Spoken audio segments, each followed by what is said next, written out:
All right. All right. Well, thank you everyone for joining us this evening at our penultimate Sawyer Seminar, not including our symposium, but I can gesture towards. This is our second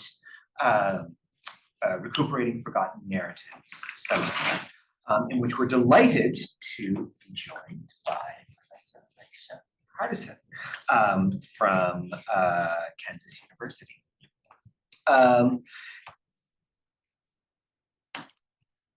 I want to say about the recuperating. I unfortunately wasn't here for the last Recuperating Forgotten Narratives seminar, so I can't say as much explicitly about the connections between this one and that one. But I know we were really excited at the possibility of Professor Hardison joining us for the last one, and there were some scheduling conflicts, and I am thrilled that she was willing to make the trip to do a part two. So I think we're in for a real treat tonight. Professor Ayesha Hardison is an associate professor of English and Women, Gender, and Sexuality Studies at Kansas University, and very germane to our purpose here, is the director of the History of Black Writing, as well as the co-editor of the journal Women, Gender, Families of Color. Her current book project is called Specters of Segregation in the Post-Civil Rights Imagination, and her previous book is the award-winning Writing Through Jane Crow, Race and Gender Politics in African American Literature from 2014, which won awards from both the College English Association and the American Library Association. She has won innumerable awards. She's been funded by Mellon, the NEH, the NEH Summer Institute, and published in a variety of journal and book chapter venues. Truly interdisciplinary, Professor Hardison's work tracks a series of complex but essential lines through the 20th century. In Writing Through Jane Crow, this lies in the singular yet dual subject position of Black women in the post-war 20th century, arguing that neither race nor gender was a dominant point of oppression, but rather their combination created identities that have to be treated uniquely from either alone. The book moves both Black women authors and female-centered texts from the periphery to the focal point of mid-century literary history. What draws me personally to Professor Hardison's research is its multi-modality. Something that's very central to my own academic interests. Centrally literary, it also touches on aesthetic forms as diverse as film, visual media, and even Hallmark cards, which, by the way, was awesome, and brings a diverse set of approaches that combine social, political, and aesthetic theories with literary sociology, political theory, book history, media studies, and of course, the digital humanities. And yet, despite the range of her research, both the objects and the methods, the central themes of recentering erased or forgotten authors and artists, particularly Black women, creating syncretic methodologies for complex identities that manage to hold their various forms in tension without resolving to binaries or hierarchies, all of this remains consistent throughout, I feel, the bulk of her research. And this is why it is clear that she was the ideal person to continue the work of the history of Black writing. Founded by Mary Emmett Graham in 1983, like not just as long as I've been professionally here, but almost as long as I've been alive. It's now in its 5th decade, and it lies at the intersection of American literature, book history, and digital humanities, working to reconstruct a central literary history to U.S. literature, much of which has been erased or otherwise lost. Not just a project, but as described on its website, an interactive research center, HBW lists among its many multimedia accomplishments the history of Black writing novel corpus, which I have always been deeply admiring, which has found over 6,000 lesser known texts by Black authors, most of which have been previously lost to history, and is currently working to digitize them. In addition to that, a series of publications, the Black Interactive Book Project video series, and many, many exhibits. Both Professor Hardison's work as a scholar of literature and gender studies, as well as her leadership of the HBW, makes her an ideal, I think, interlocutor for our seminar on data, particularly our subject tonight, recuperating forgotten narratives. And responding to Professor Hardison will be our very own Chloe Rowe, a graduate student in comparative literature and a CESTA Digital Humanities Fellow. Chloe's work centers on French and Francophone literary studies, combining methods from the study of race and ethnicity, book history, print culture, and again, the digital humanities. Her dissertation, Reading Blackness as Limits in Francophone Literature, connects North American, particularly Quebecois and Montreal literature, to the Caribbean through theories of language and literature that broadly thematized Blackness. Like Professor Hardison, which is why I think she's the ideal respondent, Chloe's range of methods, historical, literary, archival, digital, are both breathtakingly diverse, but all carefully deployed towards a focused set of insights into, for example, the tension in Francophone literature between writing about Blackness and an emergent white ethno-nationalism. Between computational approaches to language in her dissertation that track discourse change across the later 20th century Canadian Francophone world, and the use of digital mapping in her CESTA project, Chloe's work broadens our limits of our understanding of the limits of Francophone literature, pushing them beyond the boundaries of Quebec or even Canada, and revealing a critical new set of global connections that transforms our understanding of publishing in general in the 20th century. So please join me in welcoming both Professor Hardison.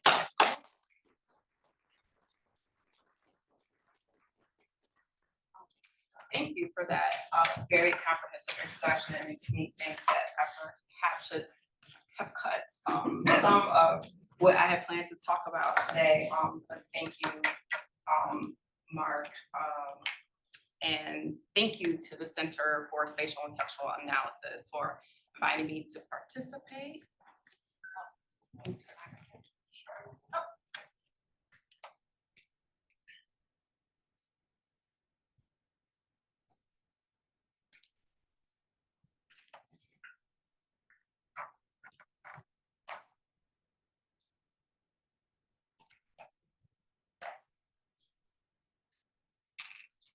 So it's not to just stare at Aaron.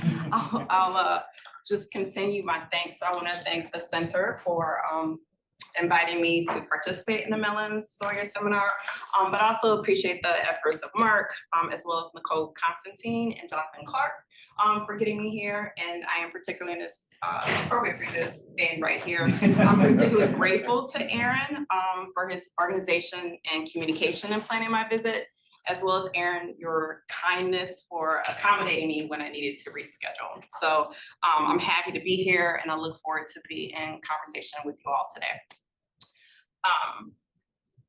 That is the part where I would the PowerPoint. Okay.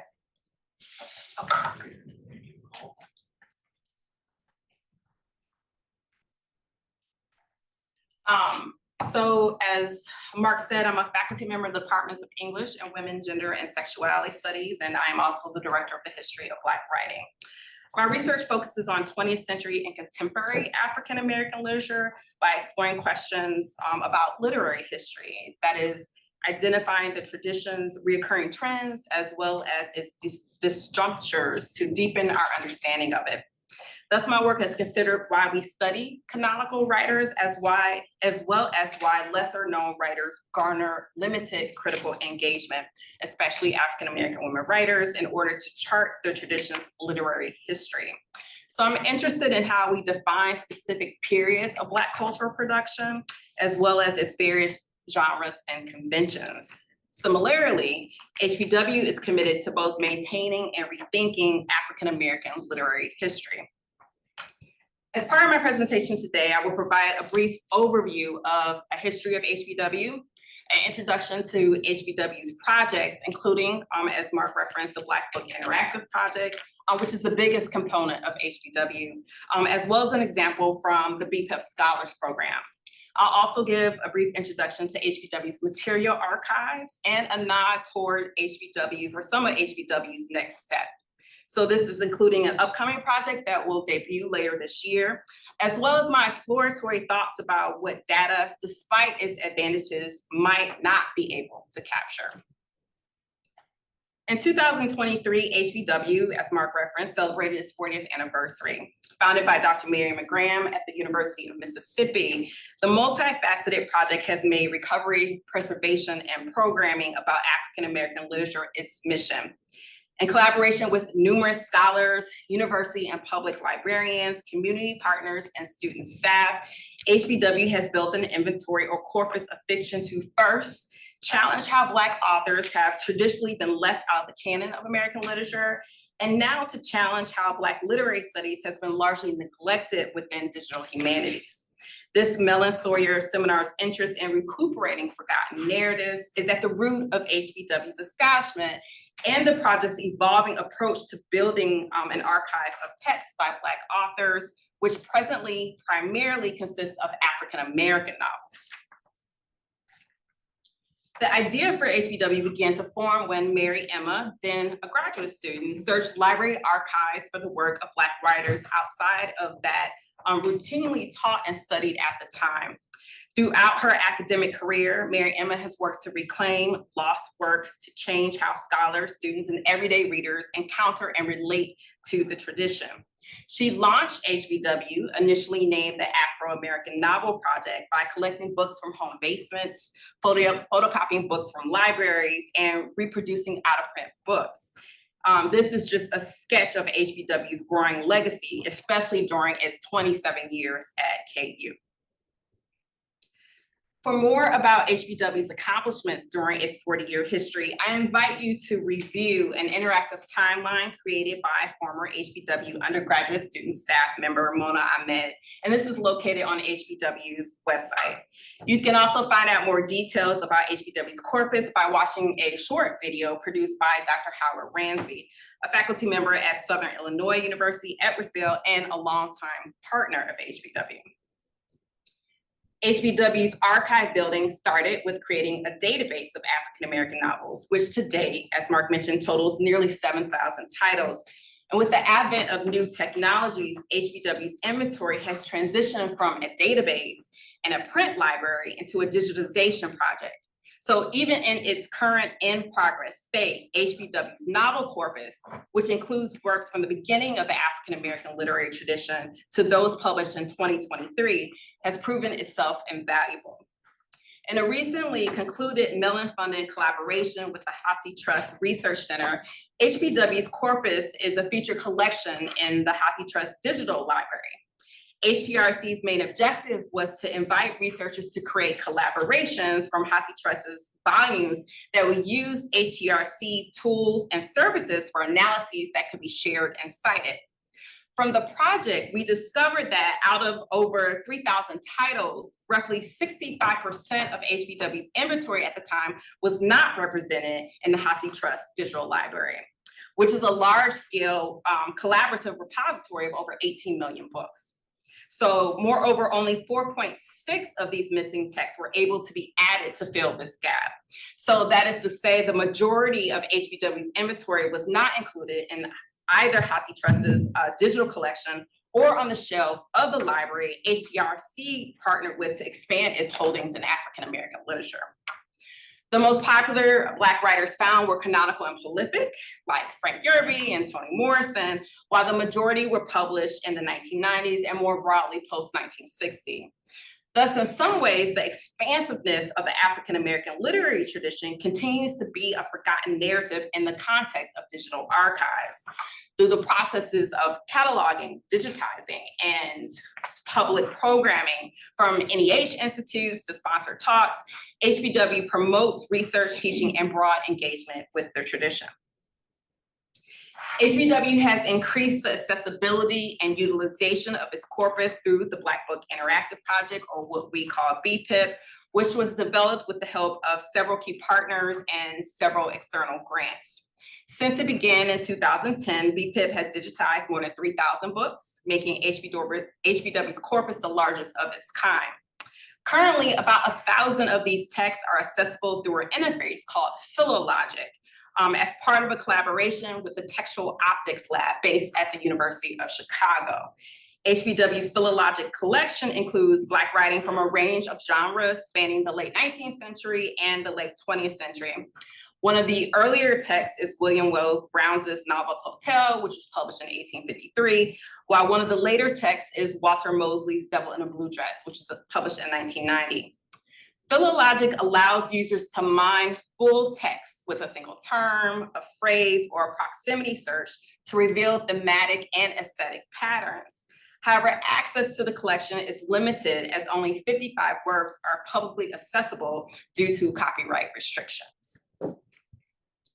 In addition to enabling greater digital access to Black author text via Philologic, HBW has pushed to diversify the digital humanities by offering introductory DH workshops, public webinars to support research, and a pathway to digital publishing.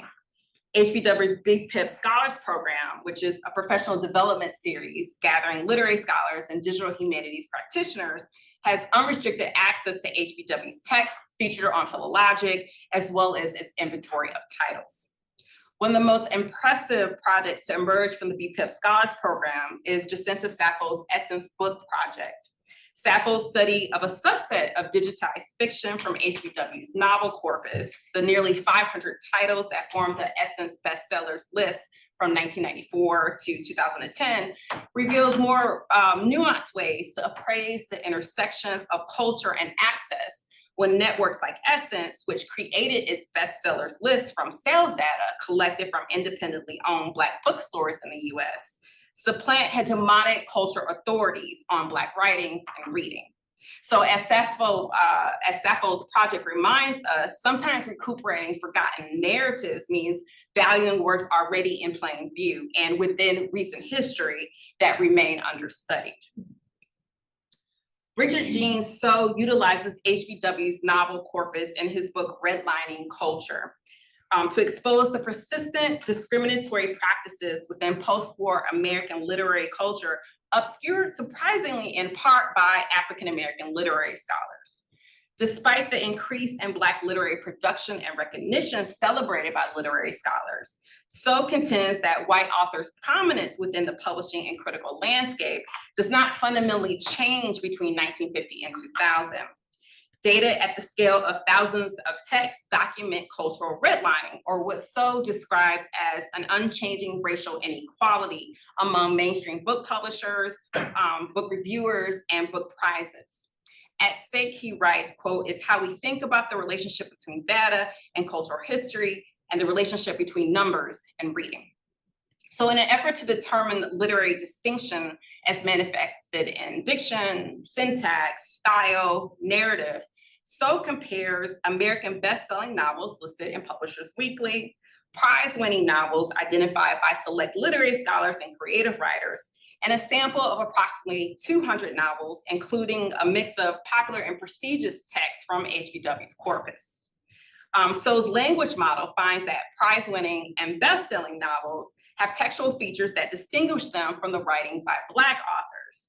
Yet it also incorrectly registers Octavia Butler's Parable of the Sower as a best-selling novel rather than a Black author novel per his schema. Indeed, Butler's personal journals indicate she actively wrote with the goal of achieving mainstream recognition as a bestseller and or as a prize-winning author. And thus for So, her machine misclassification points to this fact, as well as the cultural redlining entrenched in American literature. He concludes, quote, that there is no evidence that literary prize committees have changed what types of books they value. And his findings reveal that unmasking industry biases can be an edifying result when a text is digitized and turned into data.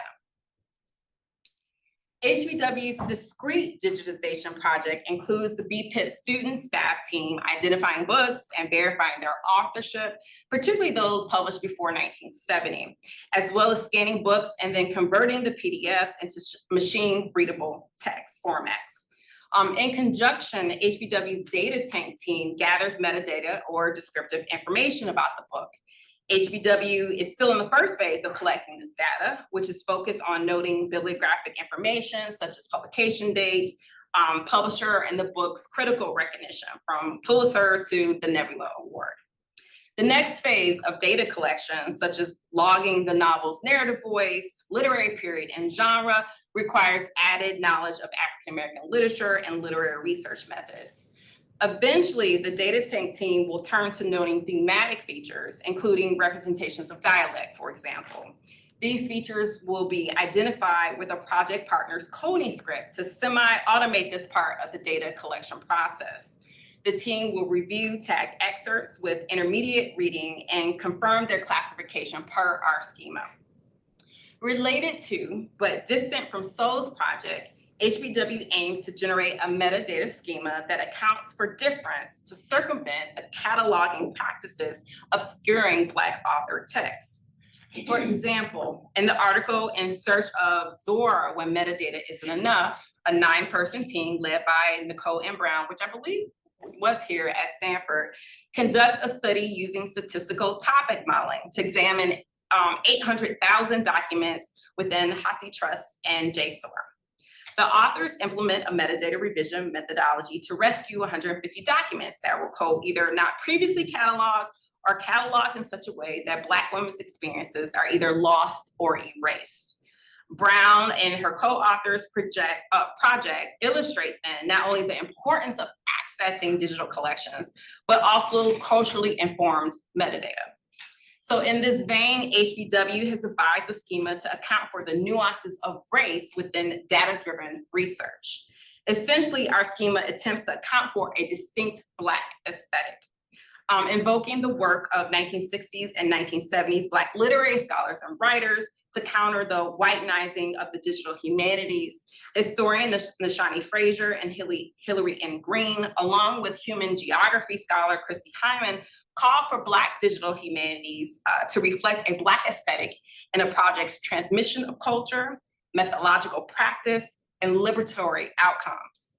In their essay, Black is not the absence of light, the co-authors encourage, quote, regardless of producer and content or intent, each endeavor must face the task and answer the final questions. Has my work co-opted or co-created the Black aesthetic?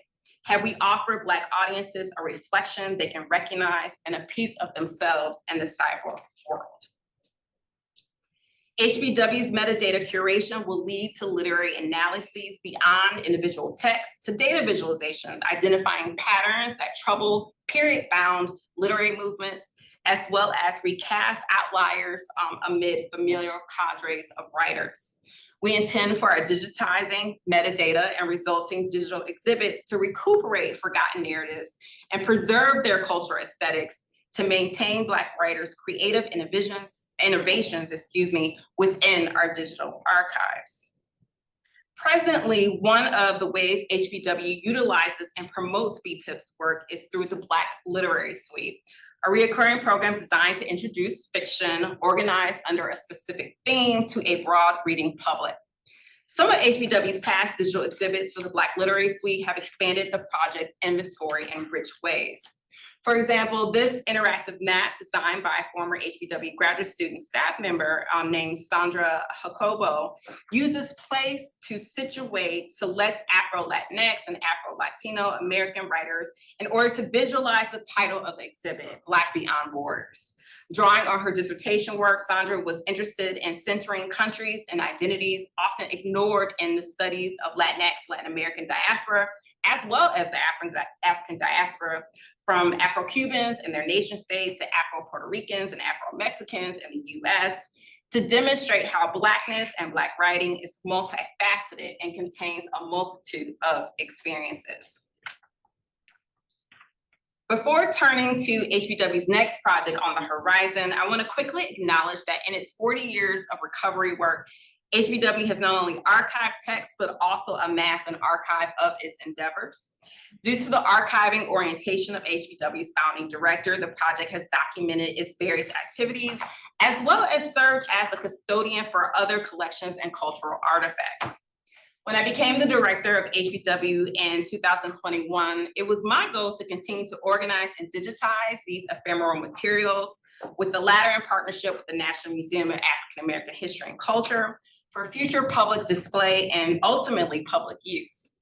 Generally, 20% of HBW staff attends to its material archives, which contain audio and visual items in dated formats, including audio cassettes, we have 8mm film, we have pneumatics, VHS tapes recording interviews with literary scholars like Houston Baker, and classroom visits from writers like National Book Award winner Charles Johnson.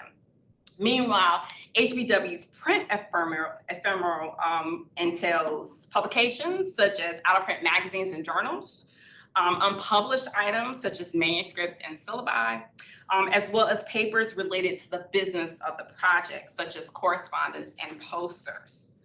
For the past 3 years, HBW's archive team has been creating registers of uncatalogued papers, unifying the catalog system, and identifying materials in need of preservation. HBW's exciting new venture to help make literature and Black archives more visible and widely accessible is the Blacklit Network, a collaboration with co-PIs Howard Ransby, which I mentioned earlier, Kenton Ransby, who is faculty at Howard University, and Drew Davidson, a KU engineering colleague. BLNet, as we call it, is an interactive online resource designed to increase public engagement with African-American literature and to meet the research needs of students and specialists. Along with podcasts and data visualizations, which amount to roughly 140 respectively. One of BLNet's portals is the Current Archives and Collections Index, or CASE. Right now, CASE catalogs over 800 Black themed archival collections from HBCUs and PWIs, while the project's long-term goal is to add archives compiled by Black author societies. In addition to the work of former HBW graduate student member Ashley Simmons, who coordinated this first stage of CASE, the consultation of Dr. Carolyn Denard, the director of the Toni Morrison Society, has helped guide the portal's development. Additionally, BLNet will feature a search engine that will recommend titles based on a user's selected filters. With a total of 1,200 works waiting in the wings, the novel,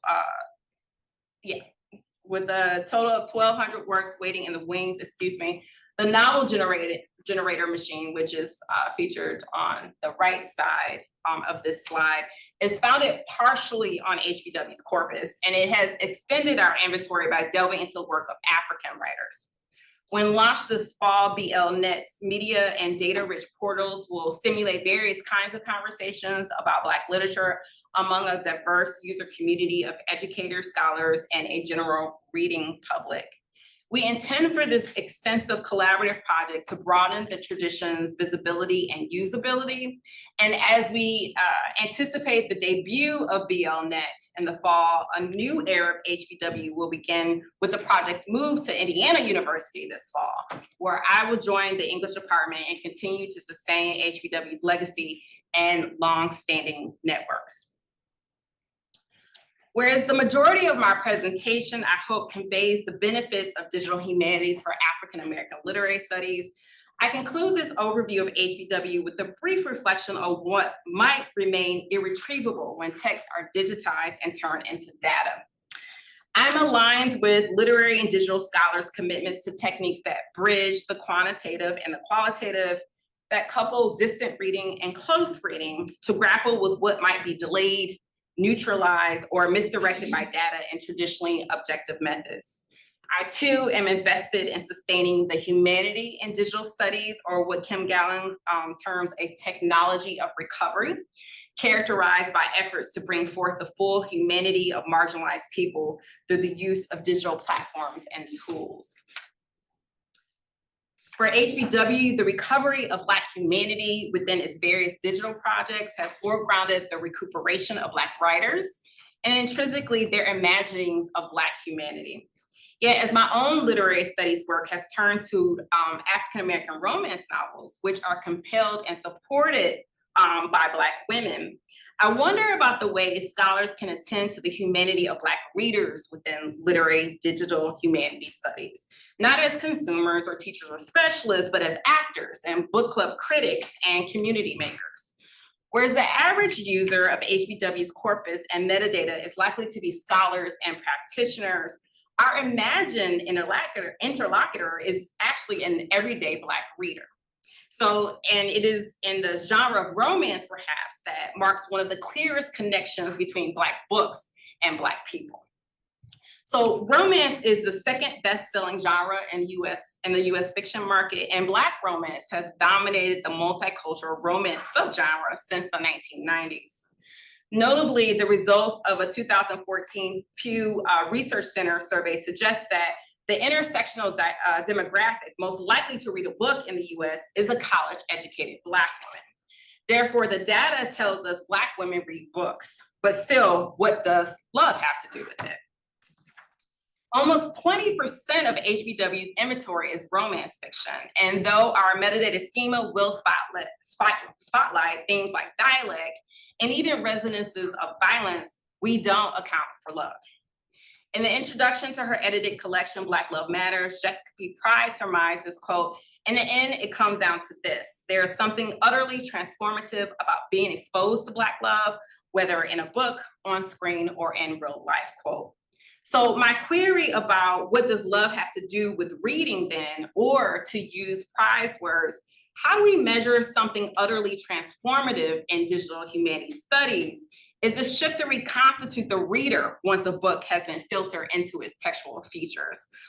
Or to ask the question in yet another way, how do we revive a Black readerly humanity when a text is digitized and deconstructed as data? So we do a disservice to humanities if we do not combine the efforts of scholars working with print and digital materials, as well as using traditional approaches and advanced technologies to provide insightful contextualized analyses. However, we might also deploy digital humanities by reconceptualizing what writers have constructed, as well as envisioning how said text might be interpreted, refined, or even co-created by Black readers. Thank you.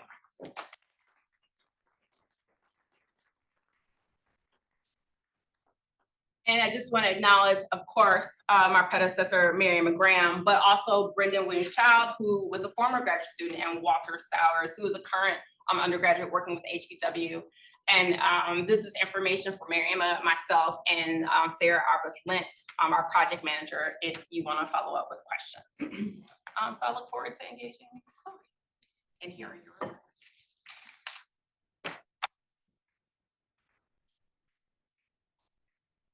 Thank you, Professor Hardison.